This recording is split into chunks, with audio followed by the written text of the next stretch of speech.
여론 뚱탑 여론뚱탑 배종찬 인사이트K 연구소장 김준일 뉴스탑 대표 두 분 나오셨습니다. 안녕하십니까? 안녕하세요. 안녕하십니까. 오늘 더 힘찬 것 같습니다. 그러니까요. 오늘 또 혹시 기다렸습니까? 너무 기다리죠. 항상 매주 제가 다른 요일보다는 목요일 아침만 되면 들떠요. 설레이고. 다른 요일은 다른 방송에 들떠 있던 YTN 뉴스킹 최고. 감사합니다. 네. 또 청취율 조사 기간이다 보니까 그러니까요. 지금 김준일 대표는 제가 낮에 하는 예. 이슈 앤 피플 제가 잘 듣고 있습니다. 1시에서 2시까지 예. 이슈 앤 피플 예.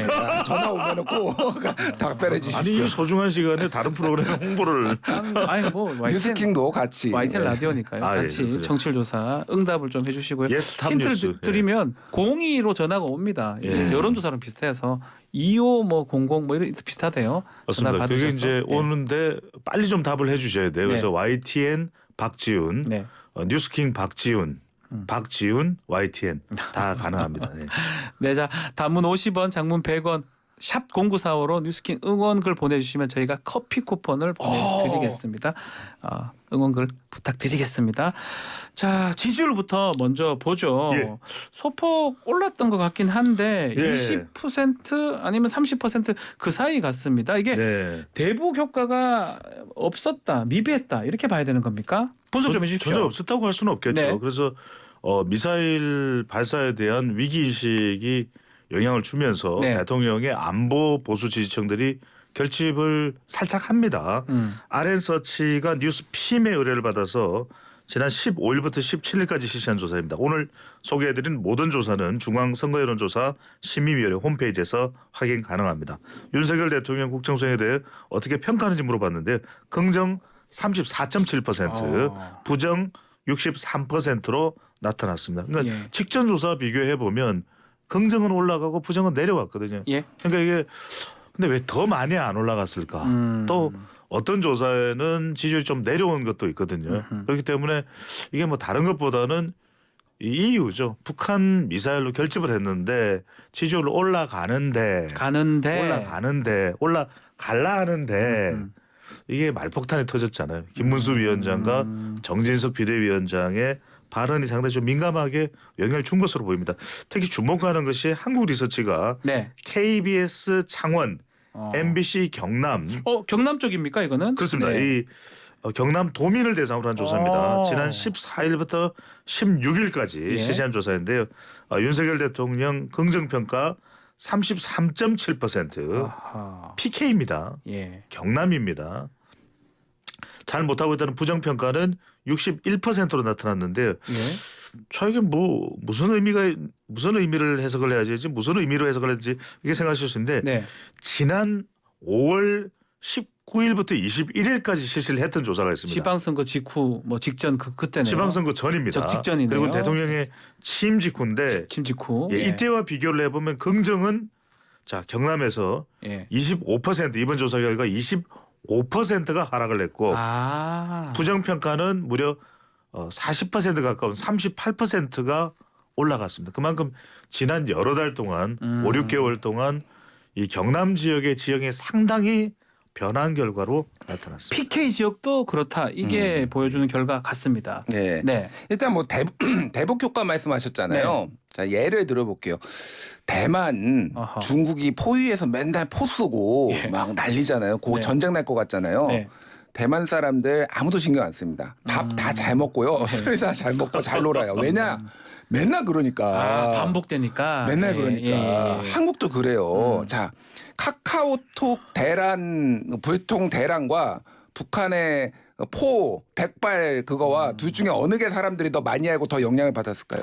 저는 저한테 물어보면 전 카카오톡이거든요. 예. 그러니까 북한이 포 중립 지역에 백발 쏴도 쏜지도 모르는 사람이 태반이에요. 왜냐하면 그러니까 사실 그게 반복이 자꾸 되니까. 이게 옛날 얘기입니다. 예. 그러니까 뭐 약간의 소폭의 뭐 결집 효과 이런 게 있을 수 있을지언정 옛날 얘기예요.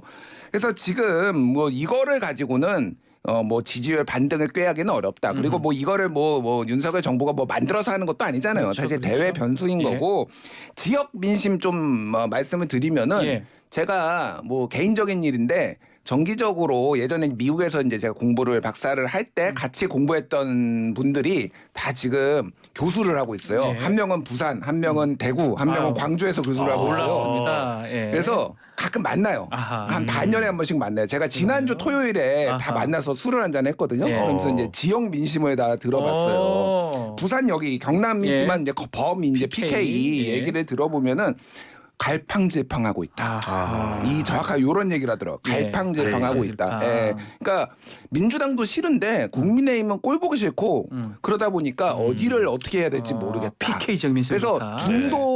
중도라고 하는 그냥 무당층이 엄청나게 늘었다. 이런 얘기를 하더라고요. 그러니까 네. 지금 윤석열 정부에 대해서 마음을 못 주고 있다. 이렇게 봐야 될 것 같아요.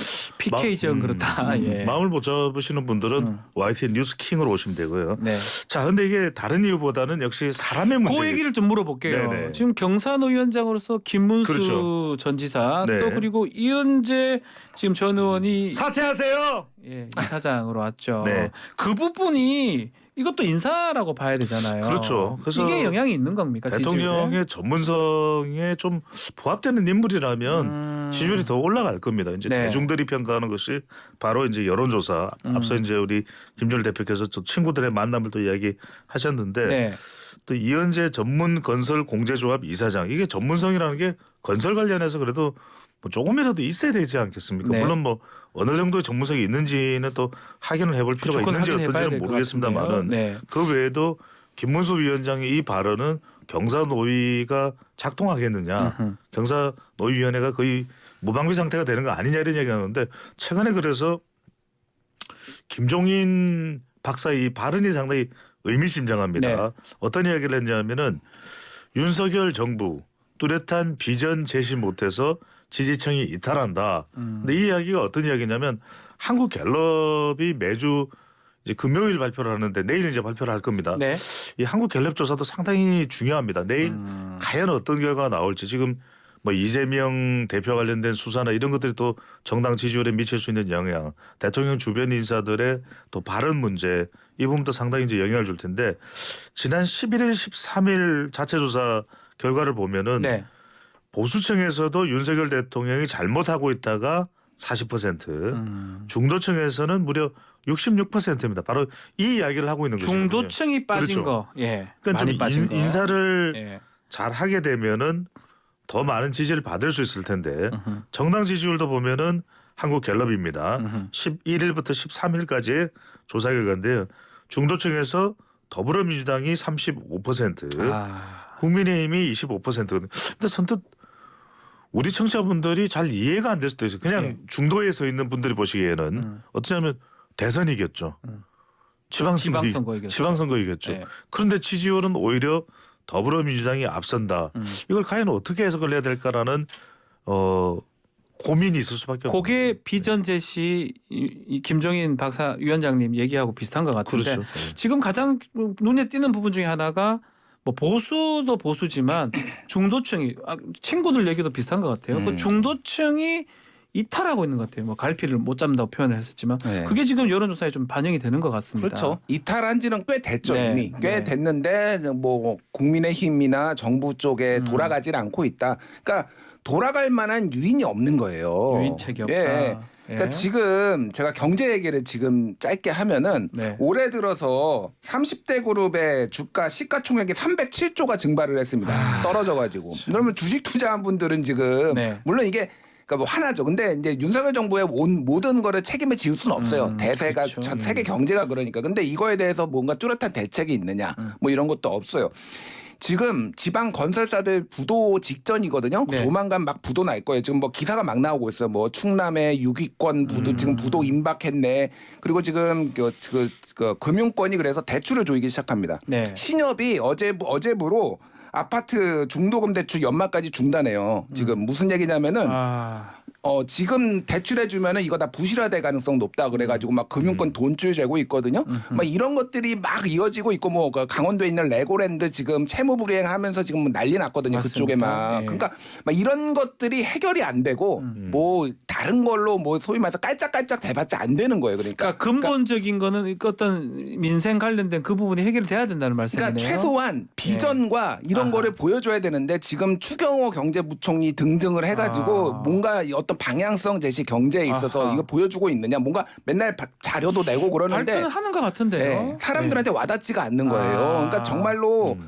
실제 무능한 건지 아니면은 잘 유능해 보이지 않는 건지는 모르겠으나 사람들이 체감을 못 느끼면은 비전과 이런 걸 못 보여주면은 지지율은 맨날 이 모양일 거예요. 그러니까. 지금 김준일 대표의 지적이 중요한 것이 우리가 뭐 윤석열 정부를 뭐 공격하는 의미가 아니라 객관적인 분석을 통해서 이제 데이터를 통해서 왜 지지율이 낮을까? 결국 주부청은 윤석열 후보에게 투표를 많이 했던 직업 계층이거든요. 대륙주. 그렇죠. 네, 대륙주죠. 대륙주. 예. 이게 대세죠 요즘에. 네. 근데 주부청의 경우에는 다른 직업 계층보다도 가정 경제가 중요하기 그렇죠. 때문에 네. 상당히 경제에 대한 영향을 많이 받는데 말씀하셨던 대로 그러면 한덕수 총리의 전문성이 바로 경제잖아요. 그렇죠. 추경호 부총리는 예. 당연하겠지만 그러면 좀 한덕수 국무총리의 목소리가 나오면서 한국 경제를 어떤 방향으로 이끌어 가겠다. 이 초고금리 사회에서 국면에서 또 그런 목소리가 잘 안 들리잖아요. 그런 것도 안 들리는 정작 게 문제다. 목소리가 많이 들려야 되는 한덕수 총리의 목소리. 한 총리님 어디 계세요라는 질문이 나오는 거죠. 그렇죠. 지금 같은 얘기 같은데요. 그런 어떤 민생이라든지 이런 부분들은 보이지 않고 오히려 지금 정쟁의 모습, 특히 사정기관의 움직임입니다. 어제도 뭐 지금 김용 부원장 체포됐고 또 민주연구원 압수까지 있었어요. 또 그리고 서욱 전 장관 등도 지금 구속영장 청구가 됐고요. 이게 지지율을 좀 반등하는데 효과는 있을까요? 어떻게 보십니까? 민주당 지지율을 떨어뜨리는데 효과가 있죠. 민주당 지지율을 떨어뜨릴 수는 예, 있다. 예. 그렇지만 그런데- 국민의힘 지지율이나 지금 정부 국정수행 긍정평가 받는 거는 어떻게 보십니까? 아주 소폭은 오를 수 있어요. 네. 그래서 요거는 사실 이거 뭐 여론조사 분석이 아니라 한 1시간 정도 제가 다 얘기 대장동의 네, 풀이부터 네, 네. 얘기할 수 있는데 네. 일단 김용 민주연구원 부원장은 본인은 부인하고 있지만은 여러 가지 정황으로 봤을 때 가능성을 배제할 수 없다. 돈을 받았을 가능성을. 그러니까 영장이 좀 발부가 됐을 거 체포영장이 그러니까 네. 법원이 발부를 해준 거고 지금 구속이 이제 48시간 내에 구속이 되느냐 안 맞습니다. 되느냐를 예. 봐야 되니까 만약에 예. 구속이 됐다라고 한다면 상당히 이제 법원에서도 예. 이제 그렇게 보고 있다 이거를 혐의를 보고 있다라고 봐야 될 것 같아요. 이게 민주당에는 굉장히 악재죠. 이게 악재일 것이다. 혐의가 뭐냐면은 작년 4월부터 8월까지 그 남욱 등등을 해가지고 유동주 등등 해서 8억 원을 20억 원을 요구했고 8억 원을 네. 받았다는 얘기거든요. 그러면 이게 결국은 이재명 대표의 대선 정치 자금으로 쓰였느냐 안 쓰였느냐 관건인데 당이 경랑으로 빠질 거예요. 어떤 당이 방식으로든. 최악으로 갈 수도 있죠. 만약에 이게 최악으로. 혐의가 인정이 되거나 그렇게 된다면 그 말씀을 하는 거네요. 그러니까요. 그래서 이거는 민주당은 지금 당분간 수렁에 빠질 수 없다. 물론 그 검찰의 압수수색 시도가 좀 무리하기는 했어요. 왜냐면은 그 이제 김용 민주연구원 부원장 같은 경우에는 10월 11일 네. 그러니까 9일 전에 임명돼 가지고 출근도 거의 안 했어요. 얘기에 따르면 예. 3시간 갔다고 하더라고요. 3번 왔는데 1시간씩 예. 3시간에서 집기가 아무것도 없답니다. 그렇죠. 거기에. 근데 나왔는데. 이제 여기를 했다라는 거는 민주당 망신주기 아니냐 뭐 그러고 그런 거를 제가 봐도 조금 그런 무리수가 있지만은 어쨌든 이거는 방법이 없어요. 지금 민주당이. 그래서 이 부분은 굉장히 민주당 지지율에는 악영향을 끼칠 수밖에 없다. 자 그러면 국민의힘의 그렇죠. 네. 지지율이나 지금 현 정부 지지율하고는 어떻게 관계가 좀 있을까요? 시간이 걸린다고 봐야 되겠죠. 아. 앞서 이제 김준일 대표 얘기를 했는데 이재명 대표를 향한 수사와 또 문재인 전 대통령을 향한 서면 답변 요구 등 압박 이 부분은 좀 구분이 돼야 될 것 같아요. 아하. 그러니까 이재명 대표는 사법 리스크가 계속해서 부각이 되어 왔던 것이고 네. 이 부분에 대해서 수사가 이제 집중적으로 이루어지면서 조금씩 더 구체적으로 이제 드러나는 부분 더 이제 정확하게 수사가 되고 근거가 나와야 되겠죠. 그래서 결정적으로는 저는 1심 재판과 그다음에 여론의 반응일 것이다. 왜냐하면 지금 전방위 압박을 하고 있고 쌍방울이나 다른 이재명 대표와 관련된 혐의에 대해서도 기소된 건도 있고 아닌 건도 있거든요. 네. 그리고 또 하나 주목을 해야 될 부분은 뭐 아태평화 교류협회와 관련해서 북한과의 관련성 그리고 성남 FC 관련 부분은 굉장히 긴 수사가 될 수밖에 없습니다. 바로 끝날 것 같지는 굉장히 않다는 거죠. 필요할 수밖에 예. 없는데 예. 결과적으로는 당장 드러나지는 않지만 이 사법 리스크에 따른 중도층에게는 부담이 되겠죠. 그러면 민주당 지지율이 올라가기 위해서는 정당 지지율 조사는 상대적인 것인데 네. 중도층이 안 들어온다면은 민주당 지지율에는 타격이 있을 것이다. 하지만 이제 중요한 것은 결과적으로 이걸 뭐 지지율을 올리기 위해서 정부가 전방위적인 압박을 하면서 수사를 한다. 그거는 아닐 거예요. 네. 만약 그렇게 한다면 오히려 더 후폭풍이 있는 것이고 역풍이 역풍을 불 수 볼 수 있다. 있는 것이고 예. 결국 정부가 가야 되는 길은 경제와 수사는 구분해야 된다. 아. 수사를 하게 되면 보수층들에게는 결집의 효과 또 평가의 효과가 있겠죠. 왜? 아니 정권 교체해줬더니 뭐하냐 제대로 뭐 수사할 것 같더니 수사 안 하고 이 부분에 대한 응답이지만 응답하라 윤석열 정부에서 더 중요한 건 경제거든요. 그러니까 경제에 대해서 좀 더 성과를 올려야 MZ세대나 또 정치개혁이나 다른 지금 여러 가지 개혁들이 요구되는 게 있거든요. 이걸 해야 지지정당이 없다는 무당정까지도 들어올 수 있고 윤석열 대통령의 지지율도 더 올라갈 수 있다고 봐야겠죠. 그거 비슷한 거 같아요. 문재인 전 대통령 서면 통보 요청했던 거 이거 관련돼서도 이 정치적 의도가 있냐 아니면 정당한 조사냐 이런 여전한 조사도 있었더라고요. 그렇습니다. 이게 문재인 전 대통령 관련된 부분은 네. 조금 더 다른 차원입니다. 네. 이재명 대표 수사 관련해서는 뭐 우리가 여러 여론조사 결과들을 좀 망라해 보면은 수사할 건 해야 된다라는 입장이라면 뉴스토마토가 미디어 토마토에 의뢰를 해서 시간 좀 지나긴 했습니다. 지난 네. 4일, 5일 실시한 조사입니다. 감사원의 문재인 전 대통령 서면 조사 요청에 대해서 어떻게 생각하는지 물어봤더니요. 정치적 의도가 55.1%, 진상 규명 차원이 38.5%로 나타났고요. 네. KBC 강주 방송 UPI 뉴스가 넥스트 위크 리서치에 또 비슷한 시기인 4일, 5일 실시한 조사 결과입니다. 문재인 전 대통령 서면 조사 통보한 것에 대해서 또 어떻게 생각하는지 물어봤더니 전직 대통령을 욕보이기 위한 정치 보복이 53.9%, 사실관계 확인을 위한 정당한 조치가 40.8%로 나타났습니다. 물론 이제 정당하다 또 진상규명 차원이라는 것도 약 한 10명 중에서 4명 정도로 나왔기 네. 때문에 이것도 만만치는 않습니다. 하지만 좀 문재인 전 대통령의 답변 요청이 좀 더 정교한 과정을 거쳐야 되겠죠. 아직까지 중도층은 정치적인 의미가 있는 거 아니냐, 의도가 있는 거 아니냐. 그걸로 많이 본다는 그렇죠. 거예요? 무게가 실려 있다면 이 부분은 지금 윤석열 정부 또 국민의힘 또 감사원에는 부담스러운 부분이죠. 네. 뭐 김준 대표님. 네. 그러니까 중요한 거는 지지율보다 높아요. 그래요. 이거는 진상규명- 지지율보다 40%뭐 아니면 38%, 30 그러니까. 후반입니다. 그러니까 뭐 지지율이 뭐 28%부터 35% 정도 있다라고 대략 10 본다라면은 정도는 높은 것 같아요. 5에서 10 정도 예, 이제 맞습니다. 높다라고 예. 본다라면은 이거를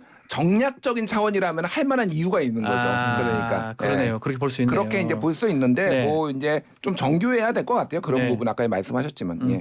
자, 어제 윤석열 대통령 오찬을 했습니다. 당협위원장들은 오찬 간담회 열렸는데 이거는 어떤 좀 메시지가 담겨 있다 이 봐야 됩니까? 지금 윤석열 이래저래 제가 들은 얘기들을 네. 조금 썰을 좀 말씀을 드리겠습니다. 윤석열 대통령의 머릿속에는 지금 차기 총선으로 총선. 가득 차 있다. 예, 한 뇌구조 이렇게 분석하는 거 있잖아요. 그림 옛날에. 그려보면. 그러면 네. 가장 큰 게 차기 뭐 총선이다. 그거 당연하죠. 정치 이제 하니까. 예, 아니, 다음 정권에 힘을 실으려면 총선에서 이겨야 될 거 아닙니까? 그런데 저는 아니, 뭐 그거는 여담이지만은 저는 잘하면은 정치를 잘하면은 총선도 잘 풀리는데 총선만 이렇게 신경 쓴다고 해서 총선이 잘 되는 건 아니거든요. 아하. 대통령이 좀 그런 부분을 생각을 하셔야 되는데 어쨌든 예, 지금 어쨌든. 그래서 여러 가지 얘기가 있어요. 하나는 정진석 비대위원장이 68개 당협위원장 공모했잖아요. 네. 그거에 대해서 윤석열 대통령이 초반에 언짢아 했다라는 얘기가 있었어요. 왜 이거를 지금 비대위원장이 하느냐, 차기 당대표가 해야지 언짢았다. 라고 하는데 기류가 좀 바뀌었어요. 예. 어저께 정진석 비대위원장도 참석을 했거든요. 원내 당협위원장. 여기에서 참석을 하고 얘기를 했다라는 거는 힘을 좀 실어준 거다. 왜 그러냐면은 차기 당대표가 누가 될지에 대해서 지금 오리무중으로 빠지고 있는 거예요. 만에 하나 유승민이 되면은 예. 이거는 안 돼. 절대 안 돼. 그러니까 차라리 정진석 위원장이 어느 정도 친윤계로서 정리를 해주는 게 낫겠다라고 해서 좀 힘을 실어주는 이런 상황이에요. 네. 그러다 보니까 이제 원외 당협위원장들 만나가지고 지금 이런 어떤 사전 정지 작업이 있는 건데 그 메시지들이 무슨 종북 주사파와는 협치할 수 없다 뭐 이런 얘기들이 메시지가 나오니까 논란이 좀 됐습니다. 그러니까요. 이게 도로 한국당 뭐 이런 얘기들이 나와서 너무 이제 우클릭하는 것에 대해서 당내 그 원외 위원장들은 상대적으로 중도가 많고 수도권이 많으니까 걱정하는 분들이 상당히 많더라고요. 제가 들어보니까. 그래서 저는 이제 네. 윤석열 대통령이 항상 강조했던 것이 이 당에는 관여 안 한다는 것이었거든요. 당무에 일절 관여하지 근데 않겠다. 연찬회에도 참석을 했고 지금 뭐 내부 총질 네. 이준석 전 대표에서 체리 엄지척 따봉도 보냈고 요즘에 많은 사람들이 궁금해하는 그건 겁니다.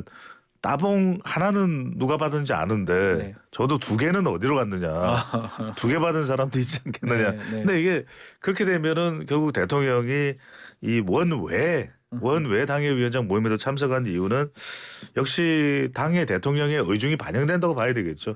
집안 단속이고 뭐 차기 총선에 대한 대비도 있겠습니다만 저는 신용 강하다. 요즘에 이제 대통령 지지율이 낮은 상태에서 특히 저는 무게감을 실어주는 것이 정진석 비대위원장에 대한 것도 있겠지만 지금 통일부 장관인 권영세 장관이 권영세 장관. 당대표로 네. 상당히 거론되고 있거든요. 네. 그 부분도 좀 다잡는 의미가 있지 않을까. 저는 더 크게는 대통령은 당에 관여를 안 한다고 그랬지만 자칫 어떻게 해석할 때는 당과의 이 더 밀착 관계가 유지되는 상황에서 한동훈 장관에 거치거든요. 그 얘기를 좀 해보죠. 네. 지금 결국은 친윤 지도부가 들어서고 또 총선에서 이기는 게 아마 가장 좋은 시나리오 아닌가 지금 머리 얘기를 했었으니까요.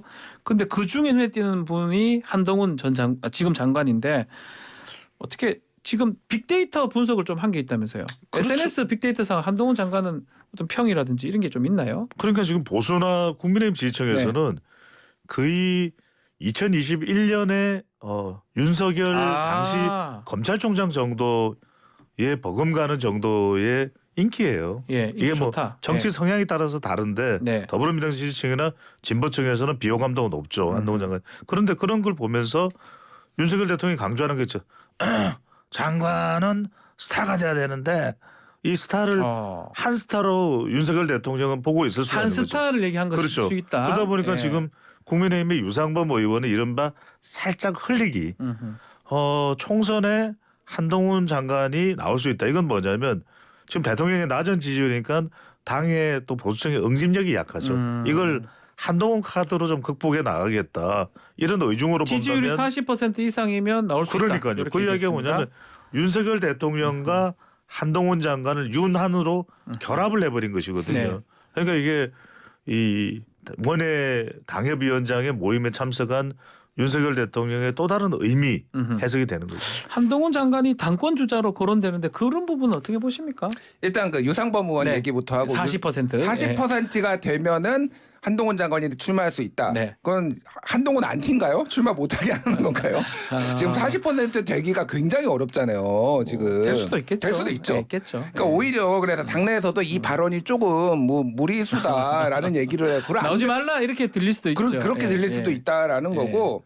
지금 대통령실이나 특히 윤석열 대통령의 이제 제가 전해 들은 걸로 말씀을 드리면은 한동훈 장관이 어떤 식으로든 총선에서 큰 역할 그거는 당 대표로서 지휘를 하는 것까지도 염두에 두고 있다라는 얘기가 나와요. 물론 이제 뭐 당무 개입이니 아니니 뭐 이런 얘기도 있지만은 그거 뭐 직접 얘기하는 건 아니니까.